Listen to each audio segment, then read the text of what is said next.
It's Sunday. ഇന്ന് ഞങ്ങളുടെ പാലക്കാട് ഔട്ടിങ്ങിൻ്റെ ഒരു ഫുൾ വീഡിയോ ഒരു ലോങ് വ്ളോഗായിട്ട് ഇട്ടതാണ്. ഇത്തവണ ഞങ്ങളുടെ ഫുൾ വെക്കേഷനും ചിറ്റൂർ തന്നെയാണ്. അപ്പോൾ സൺഡേ തന്നെ അമ്മയും മോനും കൂടെ പുറപ്പെട്ടു. സോ ആദ്യം പാലക്കാട് പോയി അവിടെ നിന്ന് ഒന്ന് ഔട്ടിങ് കഴിഞ്ഞ് നേരെ ചിറ്റൂർ പോകാനായിരുന്നു. അമ്മയോട് നേരെ അങ്ങോട്ട് വരാൻ പറഞ്ഞിട്ടുണ്ടായിരുന്നു. സോ ഞാനും മോനും 2 വീലറിൽ പോയി. സോ ഉച്ച നേരമായപ്പോൾ നേരെ ഫുഡ് കഴിക്കാമെന്ന് വെച്ചിട്ട് മലബാർ റെസ്റ്റോറൻറ്റിലേക്കാണ് പോയത്. നമ്മുടെ സ്റ്റേഡിയത്തിൻ്റെ അടുത്തുള്ള മലബാർ റെസ്റ്റോറൻറ്റ്. എപ്പോൾ ഇങ്ങോട്ട് പോയാലും നല്ല തിരക്കായിരിക്കും. അത്യാവശ്യത്തിന് സമയം വെയിറ്റ് ചെയ്യേണ്ടി വരും. പക്ഷേ ഇന്ന് എന്താണെന്നറിയില്ല, തിരക്കൊന്നും ഉണ്ടായിരുന്നില്ല. ഒരു 12:45 ആയപ്പോഴാണ് ഞങ്ങളവിടെ എത്തിയത്. അപ്പോൾ അമ്മയ്ക്ക് മാത്രം ബിരിയാണി ഓർഡർ ചെയ്തു. എനിക്കും മോനും കുബൂസും ചിക്കൻ മാത്രമേ ഓർഡർ ചെയ്തുള്ളൂ. സോ അതിൻ്റെ ഒരു കോംബോ ആട്ടോ ഓർഡർ ചെയ്തത്. എപ്പോഴും ബിരിയാണി അല്ലേ കഴിക്കുന്നേ, ഒന്ന് വെറൈറ്റി ആയിട്ട് എന്തെങ്കിലും കഴിക്കാമെന്ന് വിചാരിച്ചു. ആൻഡ് ഇവിടെ വൈറ്റ് ബിരിയാണി മാത്രമേ കിട്ടുള്ളൂ. എനിക്കാണെങ്കിൽ റൗത്തർ ബിരിയാണിയാണ് കൂടുതൽ ഇഷ്ടം. സോ ഞങ്ങൾ കുബൂസും ചിക്കനൊക്കെ കഴിച്ചു. അതെന്തായാലും അടിപൊളിയായിരുന്നു. ദെൻ അത് കഴിഞ്ഞ് നേരെ ജോബീസ് മോളിലേക്കാണ് പോയത്. ഇങ്ങോട്ട് വന്നതിൻ്റെ മെയിൻ ഉദ്ദേശം ജോബീസ് ബസ്സായിരുന്നു. കുറച്ച് വീട്ടിലേക്ക് സാധനങ്ങൾ വാങ്ങാനുണ്ടായിരുന്നു. പ്രത്യേകിച്ച് പറയുകയാണെങ്കിൽ അപ്പം പാനും കുറച്ച് നോൺ സ്റ്റിക്ക് പാത്രങ്ങളും. വീട്ടിലെപ്പോഴും നോൺ സ്റ്റിക്ക് പാത്രങ്ങൾ എന്തെങ്കിലും വാങ്ങുകയാണെങ്കിൽ നേരെ ഇങ്ങോട്ടാണ് വരിക. മെയിനായിട്ട് ഇവിടെ കമ്പനി ഐറ്റംസ് ഉണ്ടാവും ആൻഡ് നല്ല ഓഫറും ഉണ്ടാവും. സോ ഇത്തവണ അപ്പത്തിൻ്റെ പാത്രമാണ് മെയിനായിട്ട് നോക്കാൻ വന്നത്. ആൻഡ് അതും മേടിച്ചു. ദെൻ വീട്ടിലേക്ക് കുറച്ച് സാധനങ്ങളും മേടിച്ചു. പിന്നെ എല്ലായിടത്തും ക്രിസ്മസിൻ്റെ ഒരു വൈബാണ്. അപ്പോൾ ക്രിസ്മസ് അപ്പൂപ്പൻ്റെയും മറ്റ് ഡെക്കറേഷൻസൊക്കെ ആയിരുന്നു ജോബീസ് മോളിനകത്തൊക്കെ. അങ്ങനെ അവിടുന്ന് കുറച്ച് ഫോട്ടോസൊക്കെ എടുത്തിട്ട് ദെൻ സാധനങ്ങൾ വാങ്ങി. അതും കൊണ്ട് പോകാൻ പറ്റില്ല, കാരണം നെക്സ്റ്റ് ഒരു മൂവിക്കാണ് പോകുന്നത്. സോ തിങ്സ് എല്ലാം കൂടെ ക്യാരി ചെയ്ത് പോകാൻ ബുദ്ധിമുട്ടായതുകൊണ്ട് അവിടെ സെക്യൂരിറ്റിയുടെ അവിടെ വെച്ച് ടോക്കൺ എടുത്തിട്ടാണ് പോയത്. എപ്പോഴും ഇവിടെ വന്നിട്ട് വേറെ എവിടെയെങ്കിലും പോകാൻ കൂടെ ഉദ്ദേശമുണ്ടെങ്കിൽ ഇങ്ങനെ തന്നെയാണ് ചെയ്യാറ്. സോ ദെൻ അത് കഴിഞ്ഞ് നേരെ മൂവിക്ക് പോയി. സൂക്ഷ്മദർശനിക്കാണ് പോയത്. ഇപ്പോൾ കുറേ ആയിട്ട് പോകണമെന്ന് വിചാരിച്ച് വെച്ചിരിക്കുകയായിരുന്നു. ഇപ്പോഴാണ് പറ്റിയത്.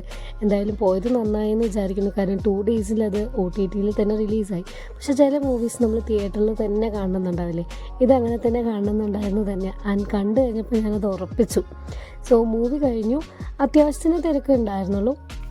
മൂവി കഴിഞ്ഞ് നേരെ കുറച്ച് ദൂരം നടന്ന് തന്നെ പോയി. ജോബീസിൻ്റെ അടുത്തുള്ള ഒരു കുഞ്ഞ് ചായക്കട ഉണ്ടല്ലോ, സ്ഥിരമായിട്ടും ഈവനിങ് ചായ കുടിക്കണമെങ്കിൽ ഇങ്ങോട്ട് തന്നെയാണ് പോകാറ്. ഇവിടെ നിന്ന് വേറെ ഒന്നും കഴിച്ചില്ലെങ്കിലും ഇവിടുത്തെ ചായ എനിക്ക് ഭയങ്കര ഇഷ്ടമാണ്. സോ അതും കഴിച്ചിട്ട് ദെൻ ജോബീസിനകത്ത് കയറി വാങ്ങി വെച്ച സാധനങ്ങളും കൂടെ വാങ്ങിയിട്ട് നേരെ നെക്സ്റ്റ് പോയത് എക്സിബിഷനിലേക്കാണ്.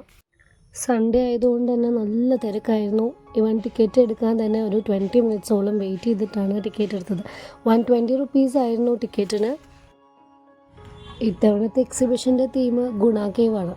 അപ്പോൾ ഒരുവിധം എല്ലാവരും പോയിട്ടുണ്ടാവുമെന്ന് വിചാരിക്കുന്നു. December 13th ഇത് സ്റ്റാർട്ട് ചെയ്തത്. എന്നാലും സൺഡേ ആയതുകൊണ്ടായിരിക്കാം ഇത്രയും തിരക്ക്. സോ ഫ്രണ്ടിലുള്ള സെറ്റപ്പൊക്കെ അടിപൊളിയായിരുന്നു. ഈ തിരക്ക് കാരണം നമുക്കങ്ങനെ നിന്ന് ഫോട്ടോ എടുക്കാനുള്ള ഒരു ഓപ്ഷനൊന്നും ഉണ്ടായിരുന്നില്ല. സോ ജസ്റ്റ് ഇങ്ങനെ വീഡിയോ എടുത്ത് പാസ് ചെയ്ത് പോയി എന്ന് മാത്രം. കാരണം എല്ലാവരും ഫോട്ടോ എടുക്കാനായിട്ട് അവിടെ നിൽക്കുന്നുണ്ട്. സോ അകത്ത് കയറിയപ്പോഴാണ് മനസ്സിലായത് ഗുണ കേവ് മാത്രമല്ല വേറെയും 2 തീമുകളും കൂടി ഉണ്ടായിരുന്നു. ആൻഡ് അകത്ത് ഫുള്ളായിട്ട് നമ്മുടെ മഞ്ഞുമൽ ബോയ്സിൻ്റെ അവരുടെ ആ ബാക്ക്ഗ്രൗണ്ട് മ്യൂസിക്കും ആ ഒരു ഡയലോഗും പാട്ടും എല്ലാം കണ്ടിന്യൂസ് ആയിട്ട് പ്ലേ ചെയ്തുകൊണ്ടേ ഇരിക്കണ്ടായിരുന്നു. അത് തന്നെ നമുക്കൊരു മൂഡ് അതിനകത്ത് സെറ്റ് ചെയ്യുന്നുണ്ട്. എനിക്ക് തോന്നുന്നു കുറച്ചുകൂടെ തിരക്കില്ലാത്തപ്പോൾ വന്നതാണെങ്കിൽ നമുക്കിത് കുറച്ചുകൂടെ എക്സ്പ്ലോർ ചെയ്യാൻ പറ്റുമായിരുന്നു എന്ന്. കാരണം നമ്മൾ ഓരോ പോയിൻറ്റും ഇങ്ങനെ അമ്പലത്തിലെ ദർശനത്തിന് നടക്കുന്നത് പോലെ അങ്ങനെ ക്യൂ നിന്നിട്ടാണ് നീങ്ങിപ്പോയത്.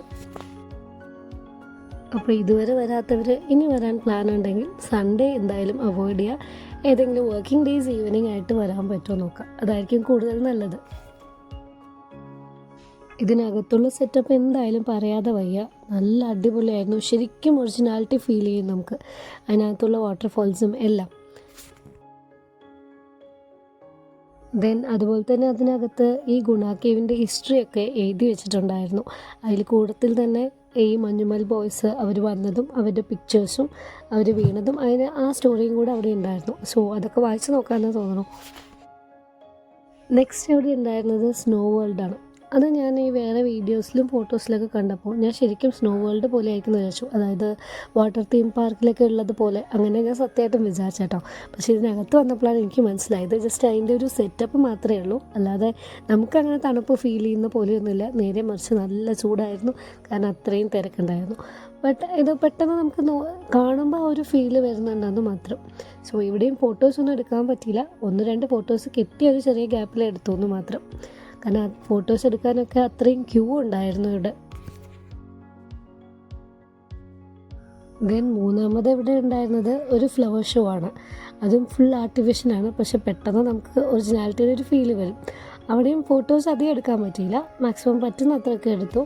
ആൻഡ് ഇതിനകത്ത് ആ ലൈറ്റ് എഫക്റ്റ് എല്ലാം കൂടെ അടിപൊളിയായിരുന്നു. എനിക്ക് തോന്നുന്നു കുട്ടികൾക്കൊക്കെ ഇത് ഭയങ്കര ഇഷ്ടമാവുമെന്ന് വിചാരിക്കുന്നത്. സോ അത് കഴിഞ്ഞ് അവിടെ നിന്ന് നേരെ കുറേ സ്റ്റോളുകളുണ്ടായിരുന്നു, അങ്ങോട്ടാണ് പോയത്. ബട്ട് അവിടെ നിന്ന് അധികം സാധനങ്ങളൊന്നും മേടിച്ചില്ല. അമ്മയ്ക്ക് അവിടെ നിന്ന് അച്ചാർ മേടിക്കണമെന്നുണ്ടായിരുന്നു. ഷോപ്രോൺ അച്ചാർ മാത്രം മേടിച്ചു. ആൻഡ് എനിക്ക് ആസ് യൂഷ്വൽ ഒരു കമ്മലും വാങ്ങി. പിന്നെ മോന് ചെറുതായിട്ട് ടോയ്സും കൂടെ വാങ്ങി. ആൻഡ് അവിടുത്തെ ഫുഡ് കോർട്ടിൽ പോയിട്ട് അവിടുന്ന് ഫുഡും കഴിച്ചു. പക്ഷേ സാധനങ്ങൾക്കൊക്കെ നല്ല റേറ്റ് ഉണ്ടായിരുന്നു കേട്ടോ. ഞാനൊരു ചെറിയ ക്ലിപ്പ് എടുത്തത് തന്നെ 80 റുപ്പീസാണ്. അത് പുറത്തുനിന്ന് കടയിൽ 40-50 രൂപ ഉണ്ടാവുള്ളൂ. സോ ഇവിടുത്തെ ഷോപ്പിംഗ് ഞാൻ സജസ്റ്റ് ചെയ്യില്ല. വന്നാൽ നമുക്ക് എക്സിബിഷൻ കണ്ട് എൻജോയ് ചെയ്യാമെന്ന് മാത്രം. പിന്നെ കുറേ റൈഡുകളുണ്ടായിരുന്നു. അതുപോലെ തന്നെ ഒരു ഗോസ്റ്റ് ഹൗസും ഉണ്ടായിരുന്നു. ഗോസ്റ്റ് ഹൗസിലേക്ക് പോയില്ല, ഒന്നാമത് ടൈമായി. അപ്പോൾ തന്നെ 7 മണി കഴിഞ്ഞു. സോ ഞാനും മോനും 2 വീലറിൽ തന്നെ തിരിച്ചു പോകും. പക്ഷെ അമ്മയ്ക്ക് ബസ്സിൽ പോകണമല്ലോ എന്ന് പറഞ്ഞിട്ട് റൈഡിലൊന്നും കയറിയില്ല, അവിടെ നിന്ന് തന്നെ ഇറങ്ങി.